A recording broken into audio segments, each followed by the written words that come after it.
Ever wonder why some people seem to have their entire financial life automated while you're still manually moving money between accounts every payday? I've been using Monzo as my primary bank for a while now, and it's not just the bright coral card that keeps me here, it's the features that actually change how I handle my money on a daily basis. The first thing that changed the game for me was pots. Think of these as digital envelopes. I have one for rent, one for groceries, and even a rainy day fund. But the real pro move is the salary sorter. The second my paycheck hits, Monzo asks if I want to sort it. In about 5 seconds, my bill money is tucked away in its own pot, my savings are moved, and what's left in my main balance is actually mine to spend. To take it a step further, I use bill pots.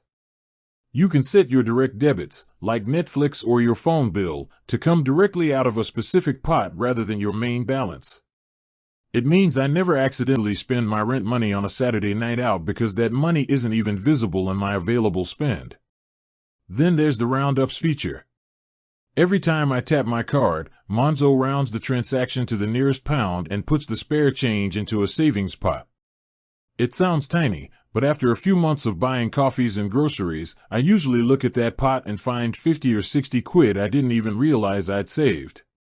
If you want to get serious, you can even add a multiplier to save 2 or 5 times that amount every time you spend. For anyone who struggles with overspending in specific areas, the Trends tab is a wake-up call. It automatically categorizes every purchase. I used to think I was doing okay until I saw exactly how much I was spending on dining out each month. You can set targets for these categories, and Monzo will send you a notification if you're approaching your limit, which is the gentle nudge I often need. Lastly, if you travel or spend a lot online, virtual cards are a lifesaver. I use them for free trials or one-off subscriptions.